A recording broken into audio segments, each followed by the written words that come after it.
Thank you, and again, welcome to Cleveland, welcome to SAA and our annual meeting, and most of all, welcome to our celebration of the many ways in which we've spent a year living dangerously for archives. Throughout this conference, whether it's in sessions and meetings, where we draw attention to the value of archives, the stories about archives we tell to each other, the stickers, the lanyards, the ribbons that we wear, so many of you have been demonstrating that indeed archives do change lives. As we spend the next 3 days together, I hope you find inspiration in the plethora of ideas that we're going to communicate about the contributions and importance of the work of archivists. I hope our time together here in Cleveland will remind us all of how very good it is to be archivists, and that we will all be able to be inspired and energized even further to raise awareness of the essential contributions of our profession. Truly, my heartfelt thanks to all of you who've been my good friends and companions in the journey this year. I would like first to acknowledge the amazing, amazing program committee that has found new ways to respond to concerns from our membership that we needed to do SAA, to do our program in different ways. So the incredible work they've done to bring pop-up sessions, different formats, to bring us into different ways of communicating with each other deserves tremendous amounts of credit. So let me simply acknowledge their immense amounts of work and their incredible constancy and creativity. Co-chairs, and if you would all please stand up, co-chairs Lynn Eaton of James Madison University and Carl Van Ness of the University of Florida, Sharmila Bhatia of the National Archives at College Park, Rebecca Bisonet of the Walter Reuther Library at Wayne State, Brett Carnell from the Library of Congress, Ellen Engseth from the University of Minnesota, Natalia Fernandez from Oregon State University,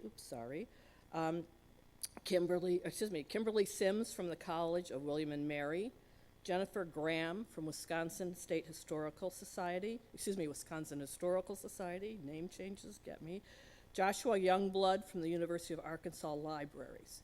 So please join me in thanking these people for the immense work they've done.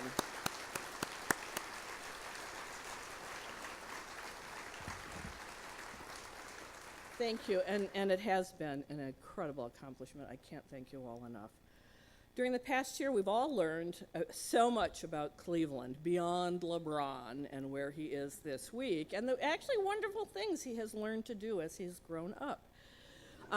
Thanks to the relentless efforts of our host committee, we've learned tremendous amounts about this amazing city. The committee's blog has brought to us the many treats that Cleveland has to offer, from the amazing cultural heritage institutions to the delights of the various neighborhoods. From its first-class cuisine, you should get the Urban Farmer Cocktail #3 if you're down there. From its first-class cuisine to food trucks and breweries. Who knew, for example, oh, this is a great one, beer-based donuts, the only thing beyond bacon donuts I can think of. Cleveland has it all, and the host committee has told us all about it. Our eternal thanks to the following members of the 2015 host committee, and again, please stand up and be recognized. Co-chairs Janet Carlton of Ohio University and Jenny Thomas of the Rock and Roll Hall of Fame, Leslie Cade from Cleveland Museum of Art, Jillian Carney from Ohio History Connection, Ann Kyler Salsich from Oberlin College Archives, Ronald Davidson from Sandusky Library, Jeremy Theodore from Cleveland Indians, Rita Knight Gray, Nicole LaFlemme from the J.M. Smucker Company, Angela Manella from Cuyahoga Community College, Lisa Rickey from Wright State University, Jill Tatum from Case Western, and Judith Weiner from the Ohio State University. Please, again, join me in thanking them for their amazing, amazing efforts.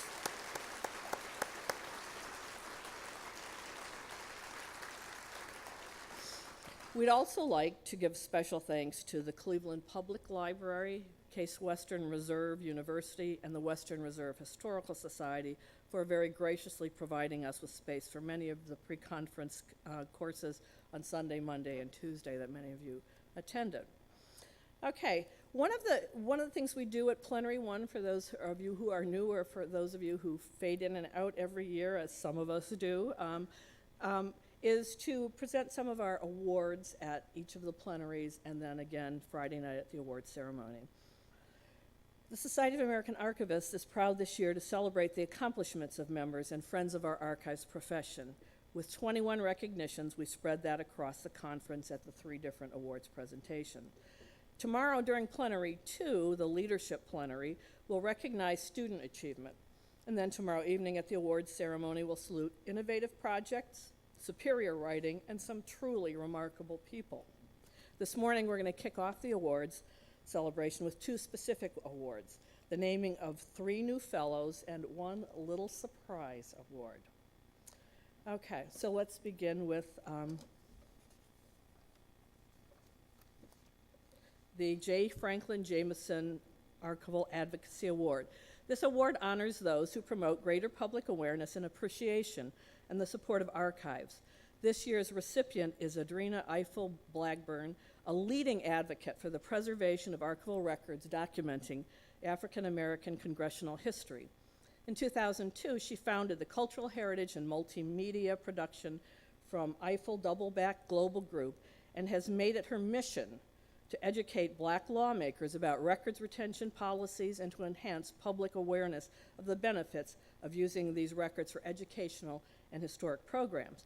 In addition, Adrena is the director of the A Voice Project, an online library documenting the legislative and political contributions of African Americans serving in Congress. As one supporter noted, Adrena possesses a unique combination of passion, vision, and perseverance, which make her an inspiring colleague, teacher, and advocate. Please join me in honoring Adrena Eiffel Blackburn for her award. Thank you so much. Thank you so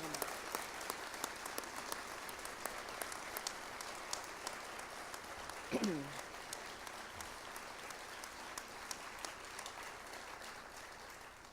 The next award is for the Archives Leadership Institute, affectionately known as ALI, which has developed a program and model that warrants recognition for its exemplary contribution to the archives profession. And it is this year's recipient. I'm sorry, I only had 2 cups of coffee. I need 6. And I apologize for stumbling. They're this year's recipient of the Distinguished Service Award. Funded since 2008 by the National Historical Publications and Records Commission, ALI provides leadership training to archives professionals who want to make an impact in the field. This fall, the annual program will have hosted more than 200 individuals who have honed their skills and expertise in the area of advocacy, media relations, change management, team development, and project management. Alumni frequently contribute to the curriculum, helping the program adapt and grow so it can continue to serve its attendees in the archives profession with distinction. Accepting the Distinguished Service Award on behalf of the Archives Leadership Institute is Rachel Votz of Berea College, which will host ALI in 2016 through 2018. Congratulations to all of you who've been members of this program.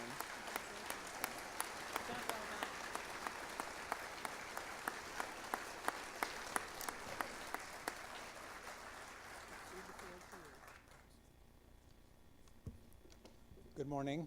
I'm Peter Gottlieb, the chair of the Committee on Selection of Fellows. SAA Fellows are those members who have set a standard of excellence and of excellence and of unstinting service to this organization and to the archives profession. By selecting individuals to be fellows, we recognize what they have contributed to the knowledge and practice of archives and to the betterment of SAA, and we express our attitude to them for all that they have done. Before we present our 3 newly elected SAA fellows, I simply want to thank the members of this year's committee for their work on reviewing nominations and deliberating on the qualifications of the candidates. Our committee consists of the 5 most recent SAA presidents, plus 3 SAA fellows appointed by council. In addition to me, the past presidents on the 2014-15 committee are Helen Thibault, Gregor Trinkhaus-Randall, Jackie Dooley, and Danabelle Russell. The 3 members appointed by council are Scott Klein, Bill Landis, and Marjorie Sly. Thanks to all of you for your good work. I'd now like to call on Scott Klein to present the first of our new fellows. Thank you, Peter. Good morning. Steadfastness and trustworthiness are two virtues that characterize an exceptional archivist and human being, and they're appropriate descriptors for our newest fellow, Jelaine Chubb. I could stand here and simply recite the impressive list of leadership positions Jelaine has held in national and regional archival associations, or the dozens of presentations she has given during her career. I could map her employment trajectory through a series of ever more responsible and challenging positions to her current job as State Archivist of Texas. The sum of her resume alone makes her worthy of being selected a Fellow of the Society.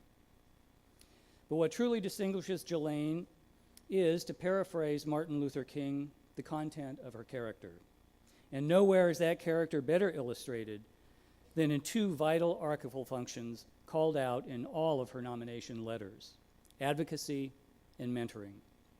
As an advocate for her past and present institutions and for the profession as a whole, Jelaine is described as fierce and unflagging in her pursuit of the archival good.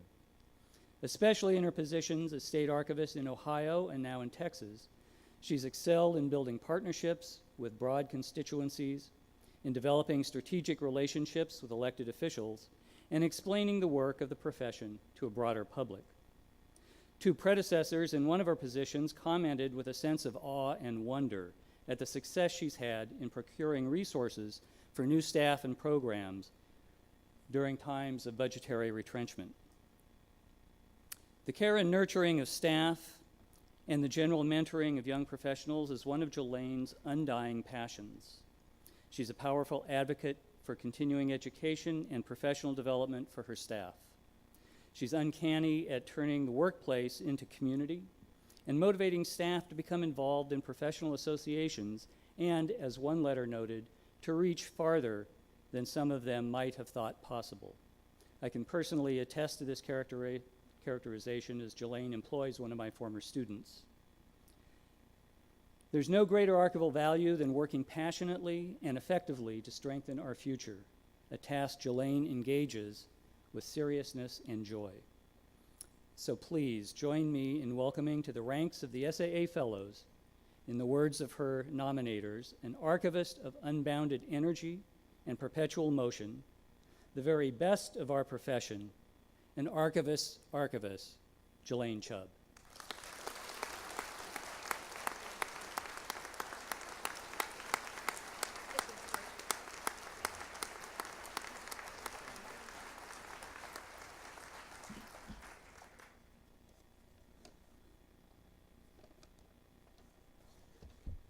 There are occasions when one goes outside the box in presentations, and this is one of them. Good morning. My name is Gregor Trinkus Randall, and I have the honor of introducing our next new SAA Distinguished Fellow. I presume that most of you are most familiar with Kathleen Williams as the current Executive Director of the National Historic Publications and Records Commission. However, I'm here to tell you that there is so very much more to Kathleen Williams than her current position. She began her career as the Assistant Archivist at the Corcoran Gallery of Art in Washington, D.C. in 1982. She then moved on to become the first archivist of the Houston Museum of Fine Arts in 1984, and while there, she developed an archival program that has served as a model for museums nationwide. In 1994, Kathleen moved on to become the Assistant Supervisory Archivist at the Smithsonian Institution Archives, and subsequently advanced to become the Associate Supervisory Archivist in 1997, and the Archives Division Director in 2002, in charge of archival activities at 18 national museums and 3 cultural centers. In 2004, she joined the NHPRC as Deputy Executive Director and became Executive Director in 2008. In addition to these professional positions, Kathleen Williams has been active in SSA, MARAC, and SAA. In SAA, she's been a member and chair of the Museum Archives section, a member of the Task Force on Sections and Roundtables, membership committee, program committee, a host committee, and the first chair of the Emerging Leaders Award Committee. More telling in some ways are the comments from her supporters. One mentioned that, and I quote, "She became well known for her common sense, no-nonsense, practical, effective grasp of the challenges of developing museum archives in an underfunded and hostile environment." Another noted, "Kathleen Williams has always and reliably been there, pursuing advocacy measures, staying at the forefront of thinking of archivists, listening and talking, engaging SAA and COSA and Nagara members, and learning how to serve all three more effectively."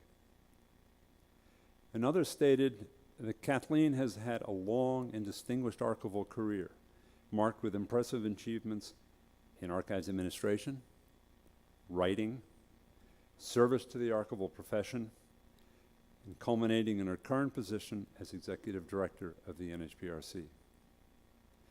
And finally, she's been characterized as a thoughtful leader with a keen perception of where the field is, where it could be going, and what kinds of strategies and partnerships would be especially crucial in reaching the optimum outcomes. Please join me in welcoming Kathleen Williams as a new Fellow of the Society of American Archivists.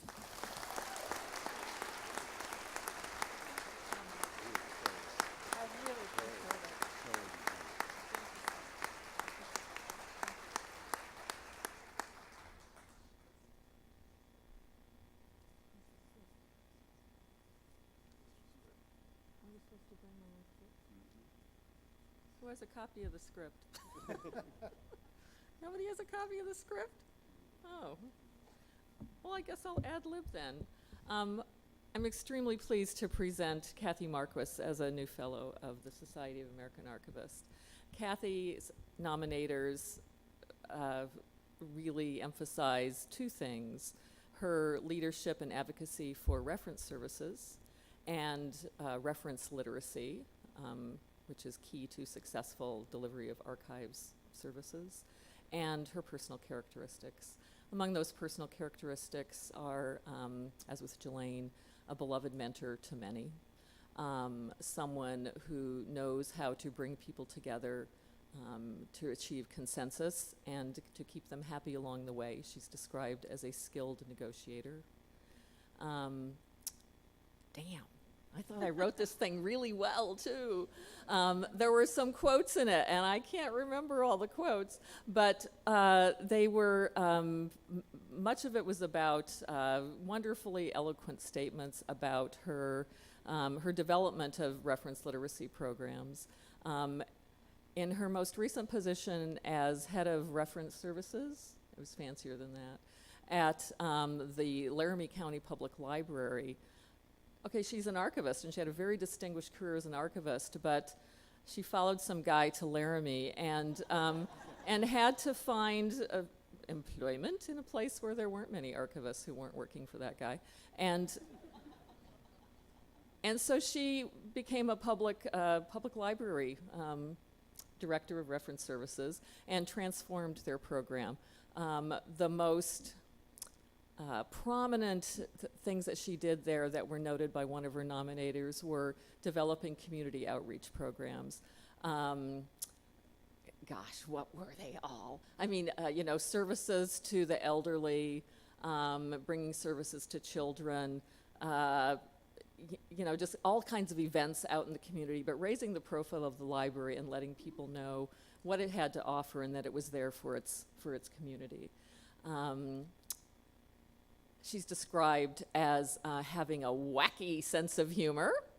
That always helps when you're trying to lead people to a conclusion. She has a long and distinguished career in contributing to the Society of American Archivists. She was co-chair of the annual meeting task force a couple of years ago, and her co-chair in that effort, Finette Eaton, I think very sincerely, well, it's not really accurate, but gives Kathy huge credit for having focused the group and helping them achieve so many wonderful outcomes, a lot of which you have seen in being implemented here in Cleveland, and last year, where were we last year? Washington.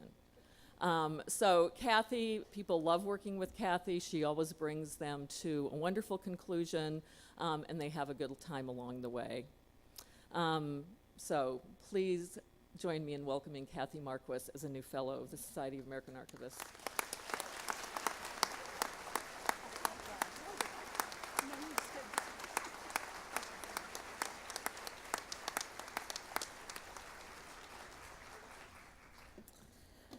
Thank you and welcome to three very, very exceptional members of our society. The Council Exemplary Service Award recognizes a special contribution to the archives profession and especially to SAA. That is not eligible for one of the other 20 awards presented by the Society. It is given at the discretion of Council. This year, Council has discreetly decided to give out 3 awards. There are some really exemplary, exceptional people in our midst. Tomorrow at the 6 p.m. awards ceremony, we'll recognize the Digital Archival Specialist Subcommittee of the Committee on Education, as well as SAA's Committee on Advocacy and Public Policy. But this morning we have one small surprise award. So please, and you are welcome to stand if you wish, join me in saluting Mark Greene.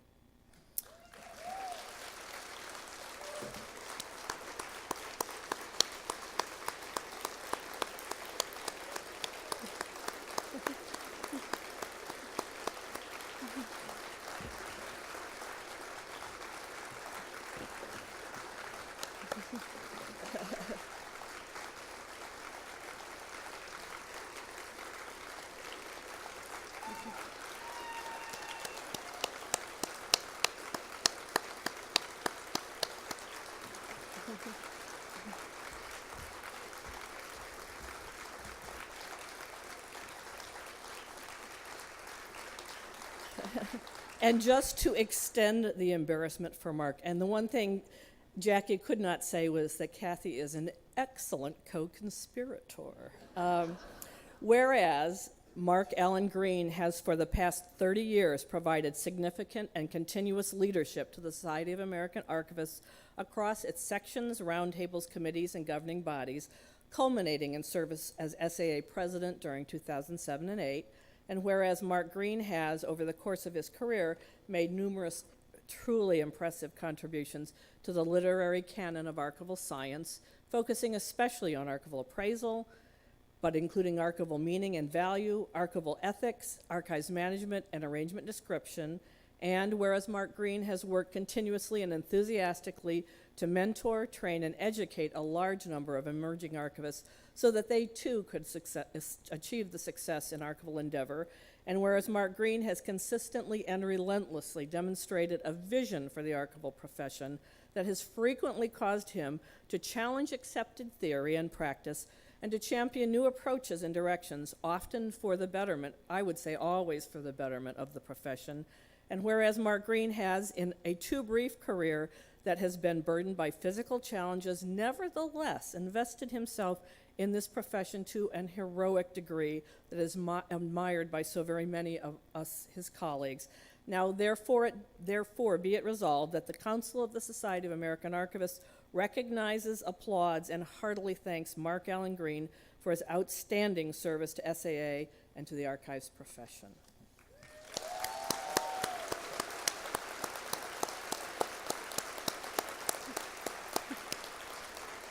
I'll get you later.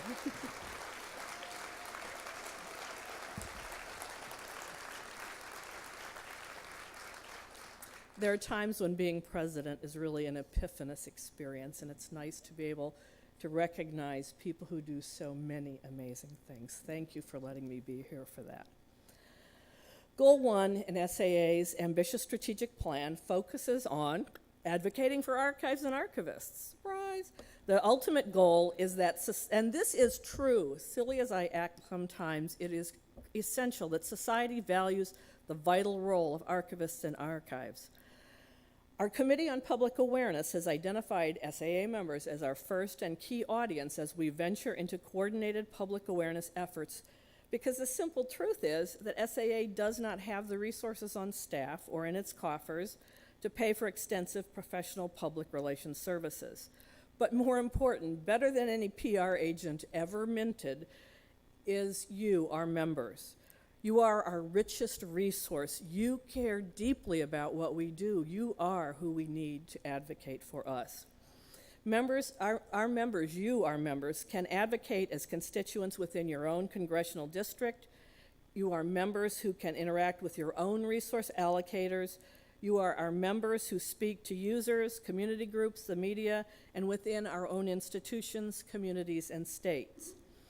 Throughout this year of living dangerously for archives, and I know some of you may be getting tired of that, it's almost over this year, but you got another century to go. I have asked you, I have nagged you, I have implored you to step outside your comfort zone and begin to undertake public awareness and advocacy efforts at the local level. In the coming weeks and months, the Committee on Public Awareness, chaired by Peter Gottlieb and soon to be by David Carmichael, and the staff of SAA, with some assistance from paid PR counsel, will be updating and bringing forward on our redesigned website some more resources for you to use in telling the story of why archives matter, whether to your resource allocators or to users or congresspersons. I guess that's what we call those folks now. SAA will be sponsoring an Ask an Archivist Day again this year on October 1st. This time around, it will be early in the month. We need for you to be engaged in this social media effort to build on the excellent participation rate in 2014.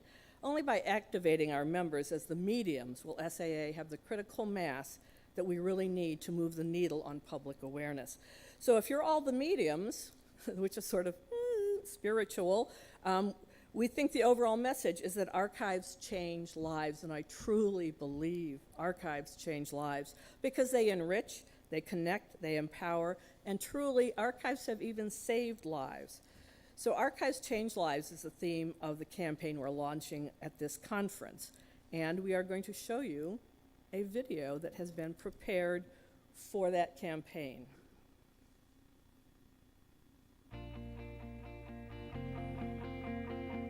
What I love about being an archivist is being able to hear the voices of people from the past, people from a wide variety of perspectives, people whose lives I could never have an experience of. Archives is just this incredibly human experience. I've seen examples over and over again where people looking for information were connected with something and you saw their eyes pop open. You saw a really tangible realization that they had not only answered a question that was looming at the front of their minds, but they had found sort of a touchstone into almost a new reality that they were not aware had existed before. That's why I'm an archivist. To me, they change lives. Archives change lives.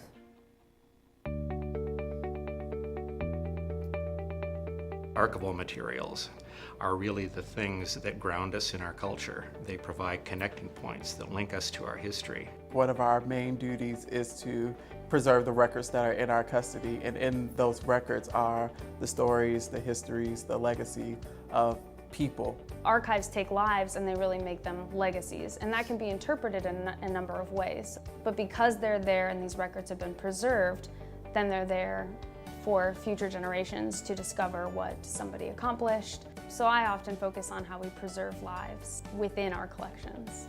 And if they aren't preserved, that information, that history is lost for generations to come. What I hope that my colleagues and I will all be able to do together is to explain to people in clear, compelling language why we think archives matter, why what we do is valuable. I would like for members of SAA to be proactive in their own communities, to advocate on behalf of the profession, to really take the opportunity to teach their families, friends, neighbors about what they do and why it matters. There are a lot of little ways that you can be promoting archives and archivists while you're doing your daily work. If you are able to promote your collections, why not promote the work that you're doing too behind the collections? People love to see the behind the scenes and know what's going on. I love archives. I love what I do. I want people to understand the importance of what we do because it is the foundational information for this society.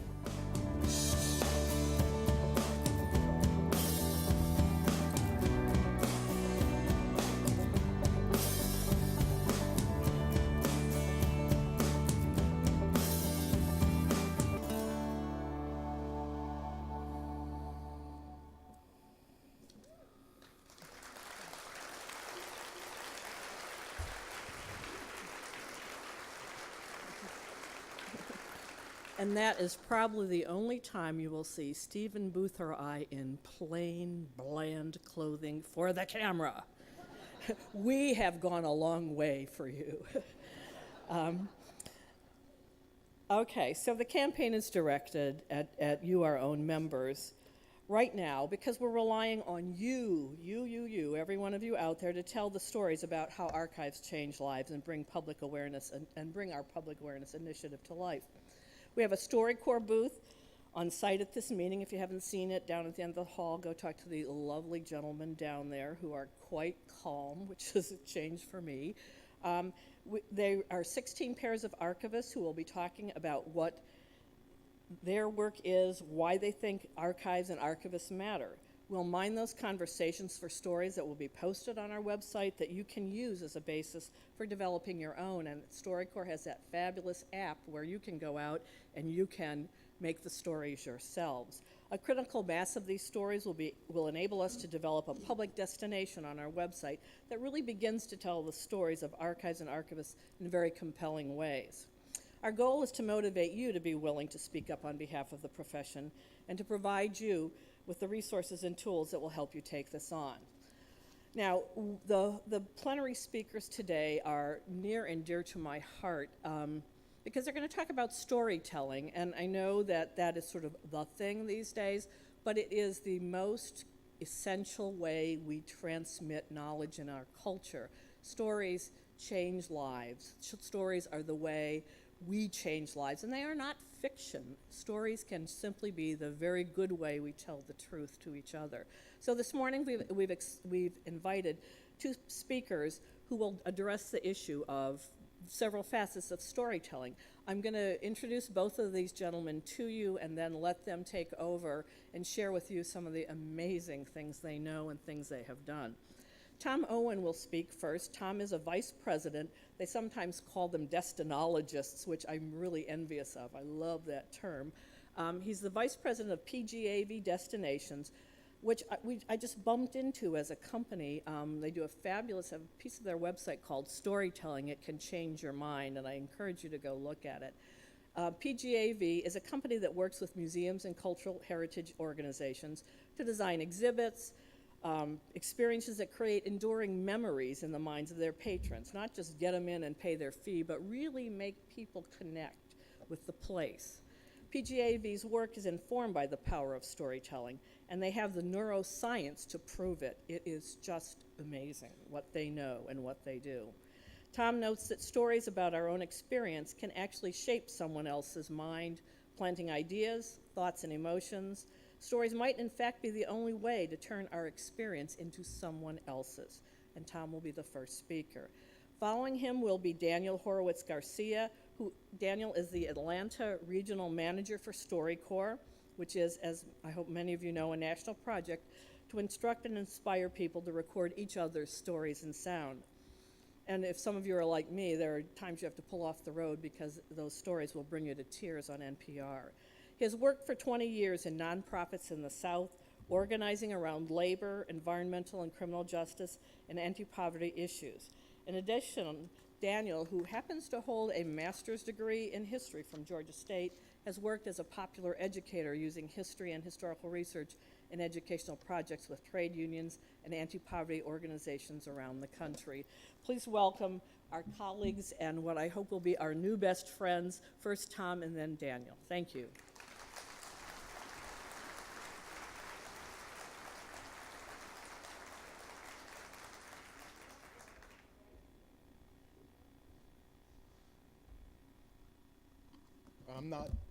I'm Daniel. I'm not Tom. Unless you don't like my speech, then I am Tom.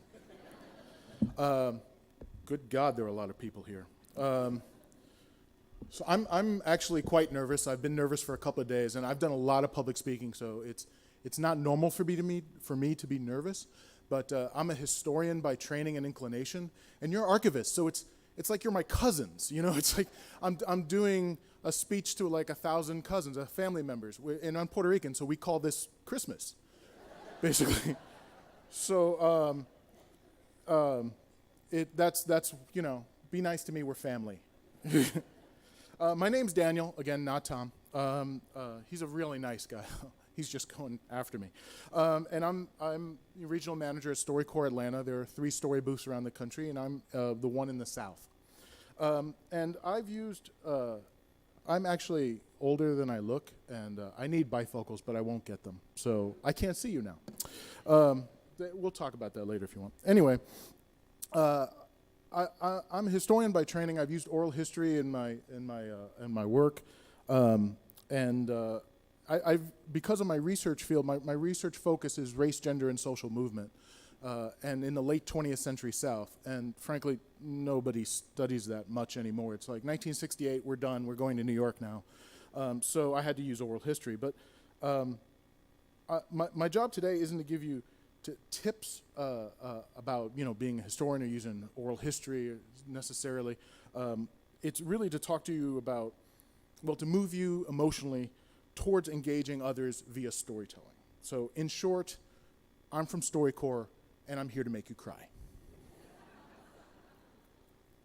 So most of my professional work actually has been as an organizer, a labor organizer, a community organizer in different ways.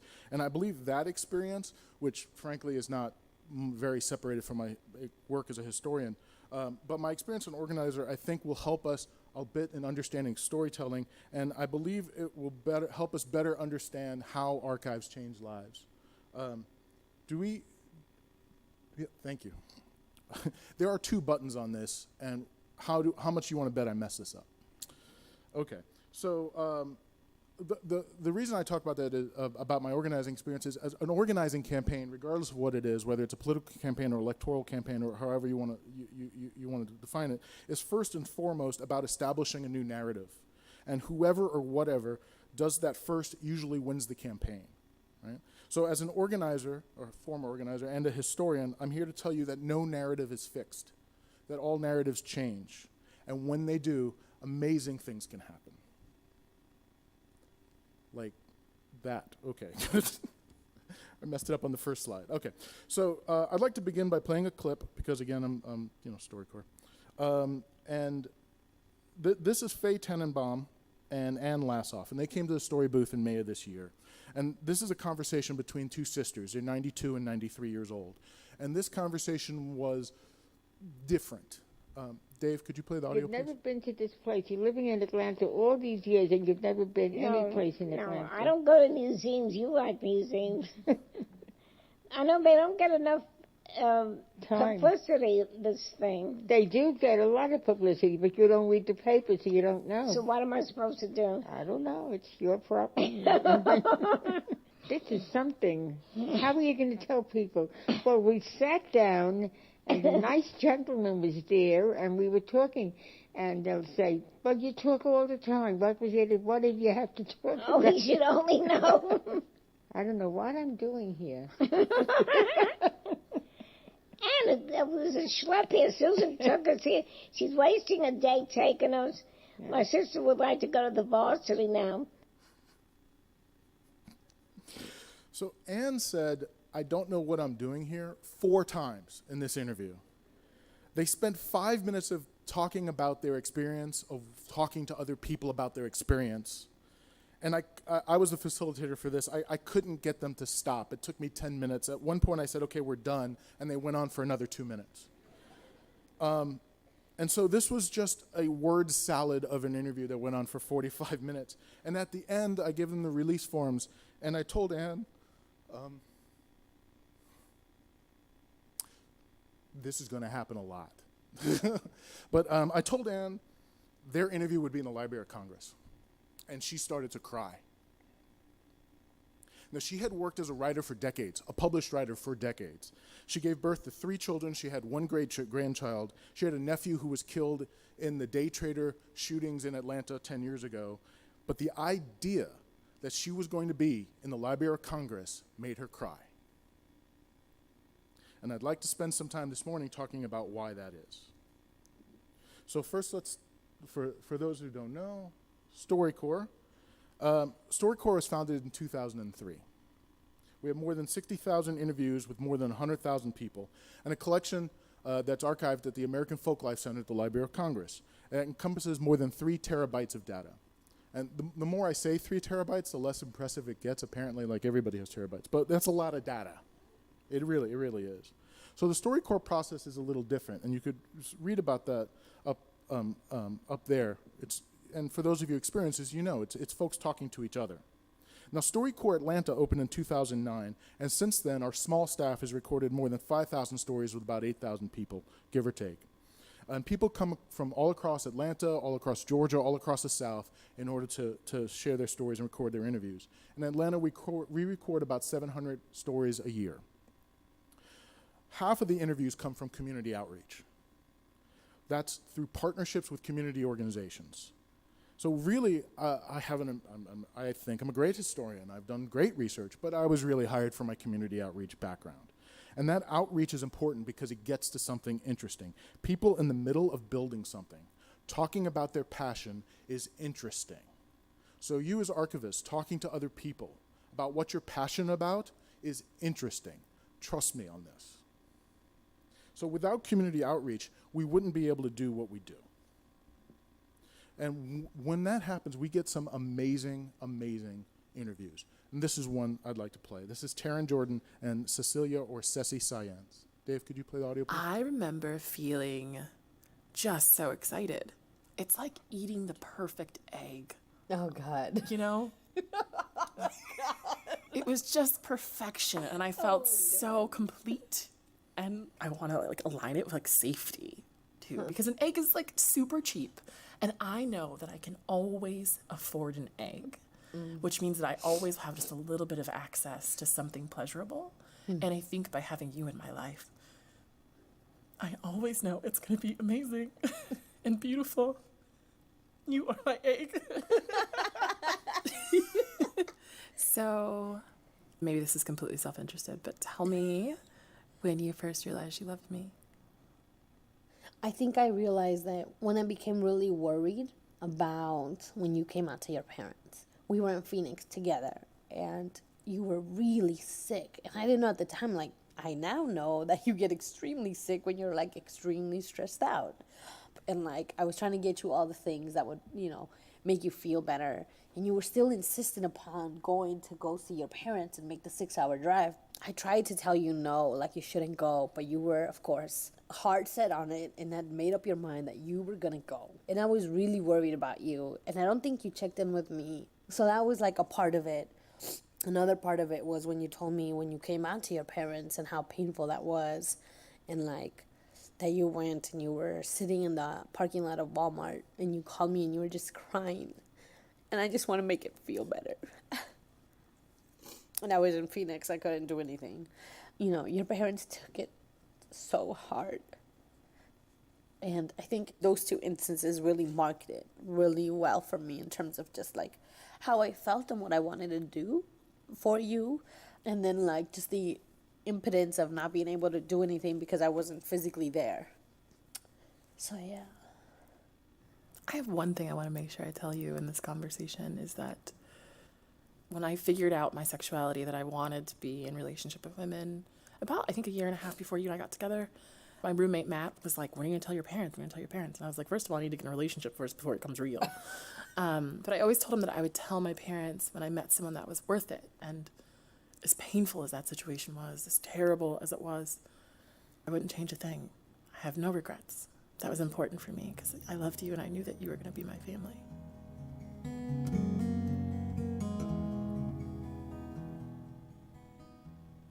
So Taryn and Ceci are originally from Arizona, and they have worked on truly groundbreaking campaigns against mass deportations on immigration and against police violence. And they were recruited in the booth to talk about their relationship. Ceci asked Taryn, and Taryn was answering that question about, remember the first time she heard Ceci say, I love you to her. And so I think that, which seems like a very, and it is, it's a very intimate conversation, it's a very intimate moment, but I think it's also a bit of our lesson for today. Because after this, Ceci and Taryn are really good friends of mine. And I had conversations with Ceci about what this experience meant to her. And she made it quite clear that her and Taryn took this recording very seriously. In her words, quote, we are queer women of color. We have as much right to be part of history as anyone else. So clearly, Ceci's thinking about the conversation in historical terms, right? She felt she had the right to be recorded alongside other people, but notice that her statement isn't about she has a right to be in the archive. She goes beyond that. She has a right to be part of history, right? Tara and Ceci's personal relationship was and is being built through their political work. They both know that people can learn from their experience. They don't just want to seek a usable past, they want to be a usable past. We don't have to explain the importance of archives to them. They know that. They know that what you do is important. They get it. They want to know how their experience is going to be used by other people. So it isn't enough to have a recording. It has to be used. They want their story to connect to other people's story, right? So lesson 2, connect with people. So going back to Anne and Faye, Anne's story was no longer going to be just about Anne. It was now going to be part of the country's when it became part of the Library of Congress. Tara and Ceci know people could use their stories. They don't know exactly how, though, right? And that's where you connect. That's where you connect their story to everybody else's story. When people ask you about what you do, they don't want to hear about content DM, right? Sorry.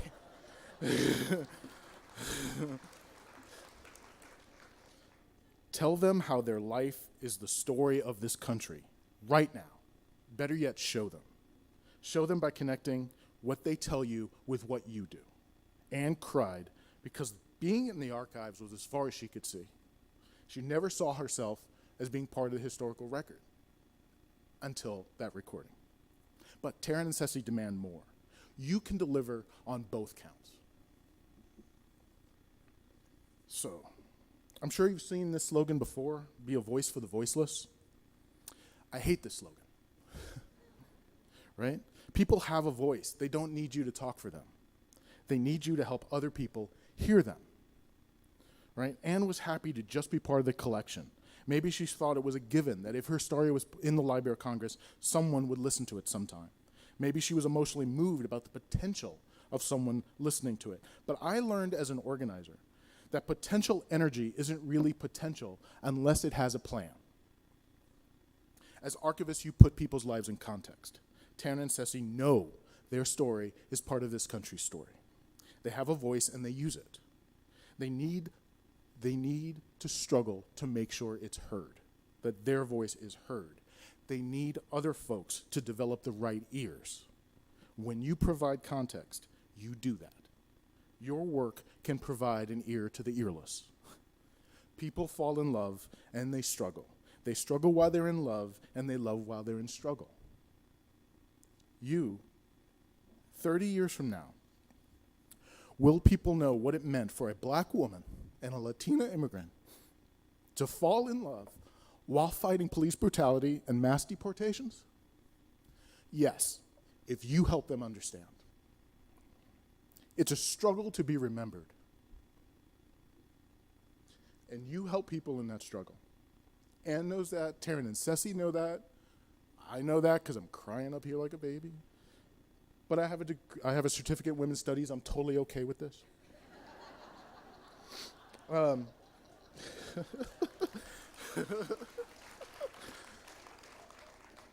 the fact is, you have to articulate. You have to articulate the context. You have to articulate what you do in big terms. That's the story. That's not just your story, that's America's story. That's what I want to hear when I ask you what you do. I want to know your plan for releasing the potential energy inside the archives you maintain. So our final lesson. Be the public's egg. Your story keeps other people's stories alive. One way you help and need to help is by making sure that things like archives continue to exist. You know, you must advocate for the resources you need. And you do that by telling your story and connecting to other people's. You have to tell people what you do. And you have to do it in a way that people really want to listen to you. So what do archives do? What do? You help people in their struggle to be remembered. Go out, be the public's egg. Make yourself and your work accessible to people. Make them want to be a part of it. Make your work delicious. Make them want to continue to be a part of it. Make your work luscious. Make it accessible. Go out and change some lives. Thank you.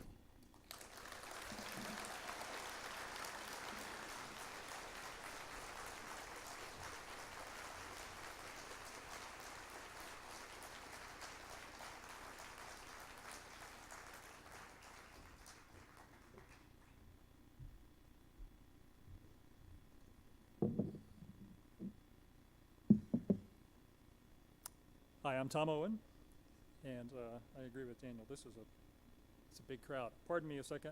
This is for my archive.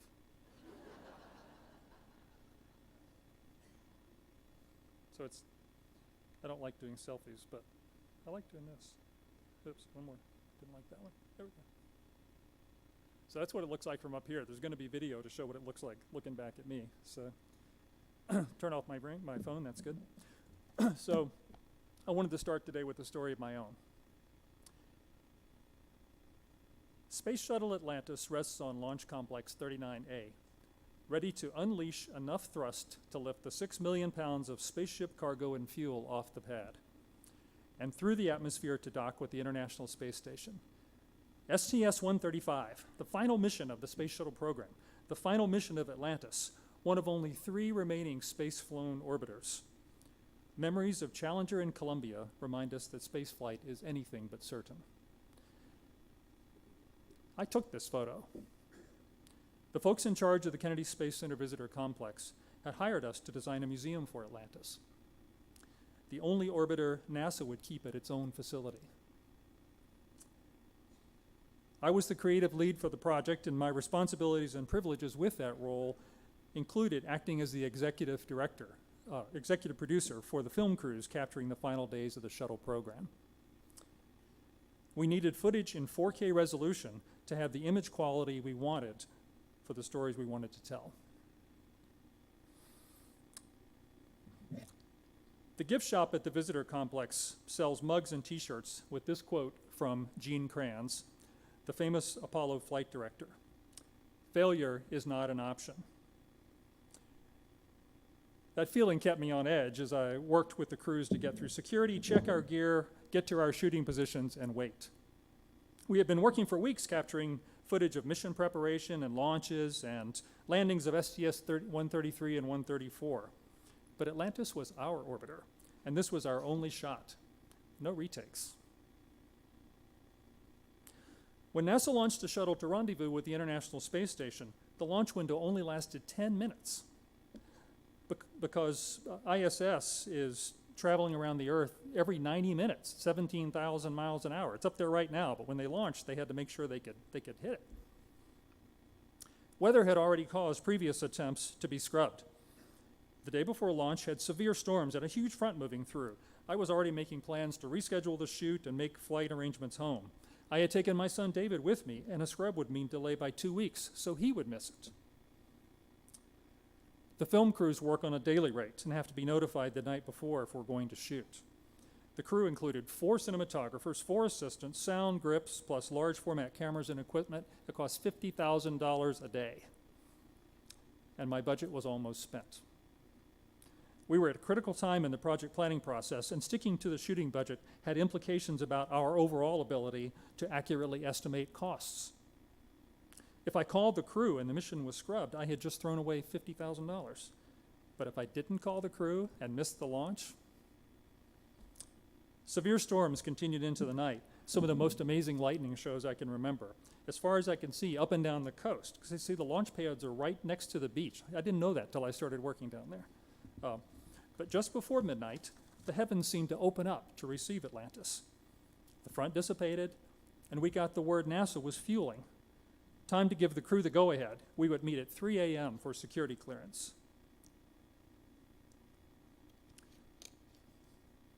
Everything went great. I took the crews to the top of the vehicle assembly building, 500 feet tall with a direct view of the launch pad. We had one camera shooting wide and another with a tighter shot to track Atlantis as she rose out of sight. I heard a whoomp, whoomp, whoomp and saw a helicopter as it came around the corner of the VAB. Below us, how often are you above a helicopter? Escorting the crew to the pad in the Astrovan. I still had 2 hours before launch, so I left the crew on the VAB and headed to the press area, where I had 2 other teams shooting from ground level. By the time I arrived, they were ready. The weather had cleared, still a little cloudy and not the best light for video, but okay, no more threat of weather. So we waited, nervously. To pass the time, we did impromptu interviews. Lots of former astronauts were hanging around too. Fatigue is starting to set in from no sleep. I wondered how David was doing. He was supposed to be with friends at the viewing site. The countdown had been going on for hours, but it isn't really continual. The final countdown begins at T-minus 10 minutes, and that time had come. I feel the excitement building all around me as the loudspeaker blasts the time. T-minus 7 minutes, all systems go. T-minus 3 minutes, all traffic clear. T-minus 1 minute, I think it's really going to happen. Well, why did it stop at 31? I asked aloud to anyone as the announcer said, "We have a hold on countdown." I have trouble sorting out the mixture of dread and disappointment and fear and confusion I felt at that moment. How much time left in the window? 90 seconds, or it scrubs. This brought me back into focus. 60 seconds goes by. 70, 80. With only 3 seconds left in the window, resume countdown. "Check your cameras," I yelled to the crew.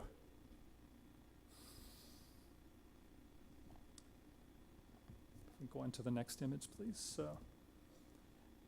I actually missed most of the final words as I tried to check the camera shot and etch the image in my personal memory. I took this shot too. I've made friends with several astronauts, and as Atlantis disappeared into the clouds, I worried for the safety of the crew. But selfishly, I worried about our spaceship returning in one piece so we could create our museum. Fast forward to summer 2012.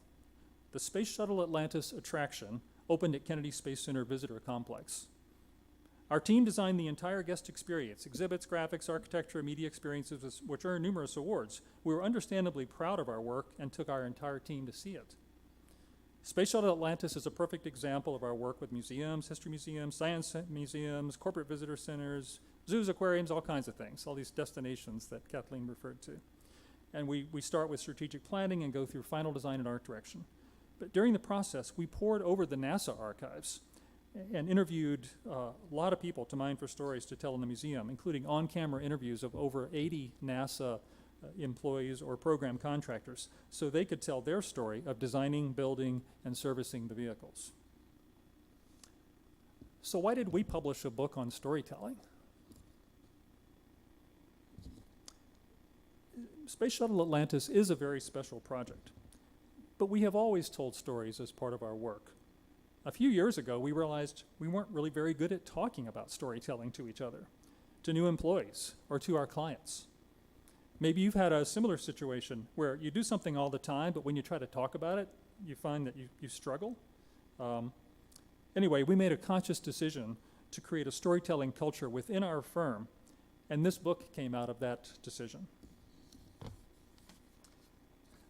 Once we started talking about it, we also realized something else. We believed storytelling was the most powerful way to communicate, but we didn't really know why. But we were really lucky in our timing, because in recent years, many researchers had been digging into that very question. Scientists were able to measure brain activity and found that information conveyed in bullet points or journalistic style registered in limited areas of the brain, but stories, narrative stories, activated many parts of the brain. In fact, a well-told story causes the reader or listener to mirror the feelings and brain activity of the protagonist in the story. If we can go on to the next picture, please. Remember how it felt to walk in her shoes? Her fear, her love for Atticus and her brother? I picked this example because it works for so many people. This kind of emotionally powerful story is called a narrative story. Rule number 1, a narrative story must have a protagonist. And for today's story, that would be me. I'm the one standing here feeling not so comfortable speaking to such a large crowd, having asked myself multiple times as I spend nights and weekends thinking about this talk and writing it, why do I do this to myself? This isn't just rhetorical. I really want to know why I do this to myself. So I came up with two theories, really two halves of one theory. I call the first one my personal work mission. I've always felt a deep desire, maybe an addiction, to do something worthwhile, something that helps people to fulfill my sense of responsibility. To whom much is given, much is expected. I call the second part of the theory behind the scenes. I earned a BFA in theater arts and had worked on community and high school productions before that, mostly working on lighting, sound, set design, and costume design. I enjoy the creativity of making things with my hands and also the adrenaline of the curtain opening with the work of our team on stage, but not with me on stage. My work with museums combines these two notions, my personal work mission and behind the scenes. You see, I don't make the scientific discovery, but I help tell the story of it in a museum so others get it. I don't preserve the history or the documents, but I help bring the stories to life so museum visitors can find relevance. So why am I on stage today? I think I said yes because most of you would describe yourselves as behind-the-scenes people. Maybe we have something in common. Maybe I have something worthwhile to offer. Which brings me to the second rule of narrative storytelling. Know something about your audience.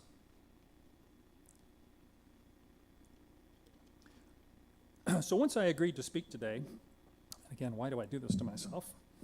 I decided I better invest some time learning about archivists. So I started making calls to people I know in museums, and I started hearing things like, archivists don't think of themselves as storytellers. Archivists tend to be introverts. Storytelling is for researchers and curators and other people. Archivists preserve and provide access. So I'm a little worried. Kathleen had received a copy of our book and contacted us about speaking. I still remember her words from our first conversation. We need to empower archivists to talk about the heart rather than the tasks, to convey why archives matter, to tell their own stories, to change public opinion. And over here I'm getting, archivists may be tough to inspire. Oh boy. But I kept at it, and I felt a little more hopeful when I heard, archivists make it last longer. Be nice to archivists or they will erase your story. Archivists put it where the sun don't shine. Kimberly-Clark should sponsor archivists because their answer to most questions is, depends. It was the first time I smiled since I agreed to be here. So I kept going, and I learned archivists help people. Archivists have clients they serve, professional researchers, family researchers, teachers, senior management of their organizations. Archivists provide the historical context for decisions made today. Organization is more than keeping things in the right place. It's about making the materials accessible when people need them. Archivists respond to public demand by featuring the most popular archives. By now, my perception of archivists has changed. At first, I heard the job of the archivist is to collect, but then I'm learning that archivists have lots of great stories to tell. Archivists make choices. We can't keep everything. Now that has story potential. How do you choose? Archivists save the past and preserve the present for the future. There's an epic story in that sentence. Then comes the bombshell. Archivists already tell stories in the form of articles and newsletters and with each other. I like this story from Michael Everman about archivists helping people. Michael is from the local records program of the Missouri State Archives, St. Louis Carnahan Courthouse.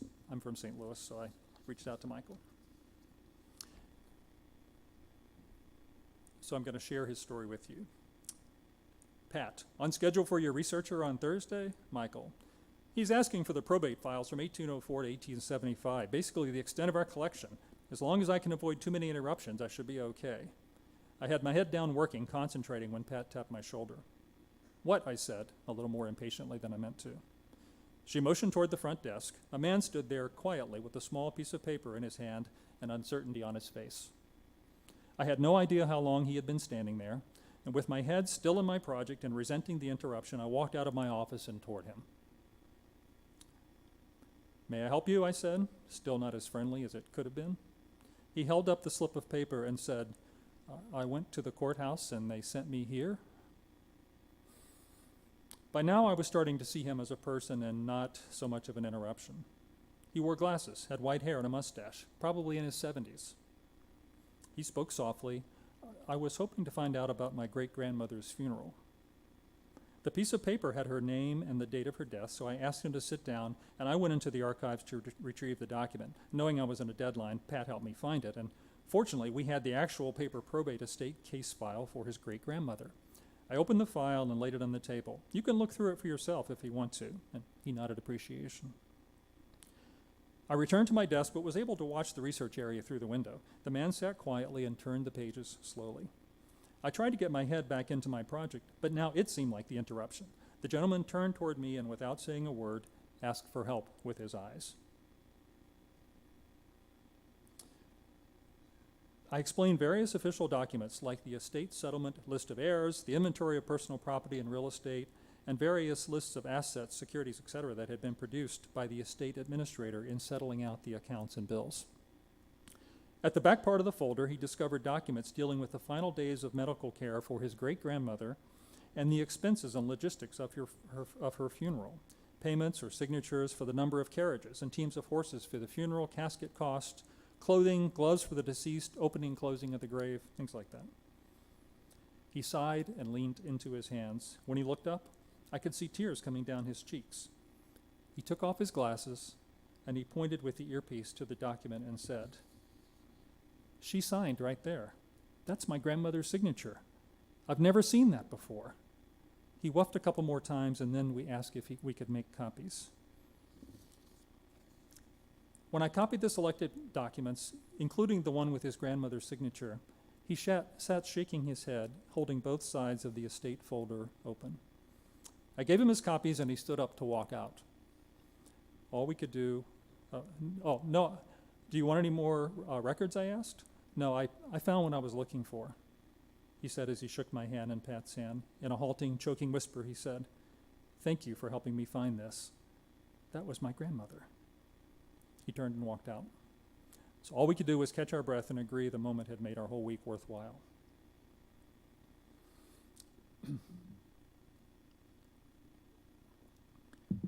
So remember how I call myself a behind-the-scenes guy?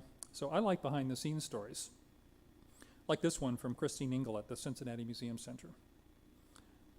So Christine, I got a call one day in late 2011 from Stephanie in Waterford, Virginia. Stephanie, my ancestors were among the early settlers in Cincinnati. I have some letters and photographs I want to show you. Christine, we get a lot of calls from people with items to donate, but this one sounded more interesting than most. Stephanie sent scans of a couple of items. "You need to see this," says Christine to her colleague, looking at one of the letters. "The whole country around the town is one great cemetery. The air is heavy with the effluvia of the dead," wrote Surgeon Jacob Ebersol, 19th Indiana, Gettysburg, Pennsylvania, July 12, 1863, in a letter to his wife. First surgeon of the 19th Indiana Volunteers, part of the infamous Iron Brigade, Ebersol garnered distinction during the war, especially at Gettysburg, where he had charge of the brigade and division's hospital. During this time, he altered the standard procedure for amputations by making the cut at the joint, which afforded greater mobility to the wounded soldiers fitted with prosthetics. His amputation methods were adopted by field surgeons and became the standard for decades to come. Christine, we would be honored to have your letters and pictures in our collection. We made arrangements and I met her at our front door with a cart about a month later. As I dug into it, I decided I would personally arrange and describe this collection, something I don't always have time to do as archives manager. But this was special. Ebersol was devoted to his wife and wrote her almost daily. "Will you be able to put it in an exhibit?" Stephanie asked. Many donors ask this of us, but we can't display everything. Luckily, we were developing an exhibit to commemorate the 150th anniversary of the Civil War, so we had a great opportunity to use it, plus share much of it online. "Thank you for preserving the letters and letting people see them. I would hate to see them stored away in a closet," Stephanie wrote. Christine, before Stephanie called, I had no idea these letters existed, and out of the blue a treasure finds us. It's exciting to think what might happen today.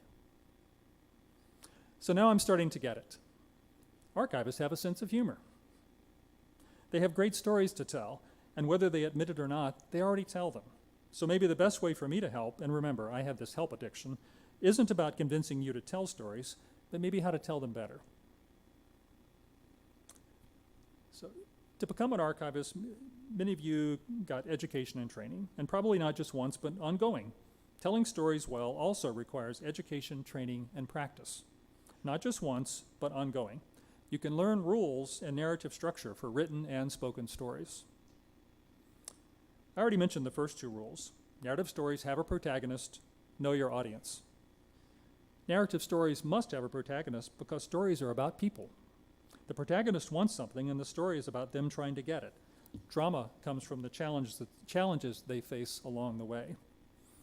And because I want to constantly improve my storytelling skills, I recently attended a storytelling workshop taught by Andy Goodman. And my last slide will include some contact information for him. Andy described the structure of narrative stories in 3 acts, which fits well with my theater background. Act 1 introduces the protagonist, the world she lives in, and the moment that something happens. We learn who she is and what she wants in Act 1. In Act 2, she encounters the obstacles preventing her from getting what she wants. The story resolves in Act 3. She may get what she wants, but she has also been changed in the process. I spoke with Gerald Hirsch from the State Historical Society of Missouri and came away with 3 essential stories for archivists to tell. The items in my archive are important because. Your collection belongs in our archive because. Our archive should receive resources because. Today I have told you my story about what I do and why I do it, and why I care enough to step out of my comfort zone to stand in front of such a large audience. How I let fear motivate me to prepare. Why I cared enough to borrow my daughter's karaoke machine to practice with a microphone. You have great stories to tell. You believe in what you do. Why wouldn't you put the power of narrative storytelling to work? Failure is not an option. I suspect most of you know the Ernest Hemingway 6-word story challenge. He bet his fellow writers he could write a great story in 6 words. Now I want you to think about your work and why archives matter. So I talked Nancy into putting some index cards on the chair, and I want you to write your own 6-word story. Why archives matter, why your archive, why you do what you do. You can put your name on it if you want to, but don't have to, but we're going to invite you to turn those in as you're leaving. And Nancy, who's a glutton for punishment, has agreed to collect them and digitize them as an archival record of our event today. Remember this as a first step in telling your story and telling it better. We have limited time today, but if you want to learn more about storytelling and telling your story better, I suggest some resources on this slide. If you want a copy of our storytelling book, you can get it on our website in a PDF form. I also want to thank the archivists that took time out of their busy schedules to educate me. Finally, one more rule of storytelling. Stories end. Thank you.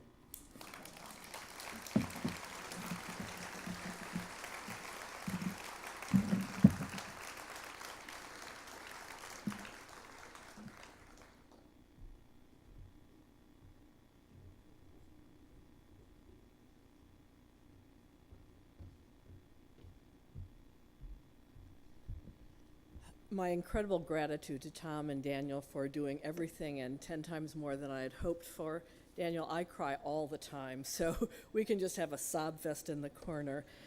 I used to never cry, and it took a lot to learn how to do it. It is a great art and a great heart that will make it happen. So thank you both for giving us a really important perspective on what we need to do, and that, as Tom said, we do have the stories. We have many ways to go. I hope you'll fill out those cards, and I hope in the next days, you will, as you go through a wide variety of sessions, you will think about the stories, that you will take the time to turn to the person next to you, behind you, or around you.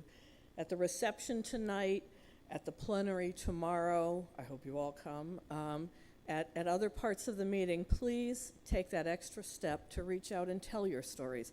This is a compassionate crowd. It's much easier to talk to each other first and sort of get a little practice at telling those stories. So take this opportunity to give the great riches that you have within you and within your archives, within your experiences as an archivist, to each other so that we can better go forward and tell people how archives do change lives, how the world relies on and needs the compassion, the understanding, and the truths that sit within our repositories, and give each other the chance to learn better how to be good storytellers, because in fact that's what we are. We do hold the stories and we can give them out.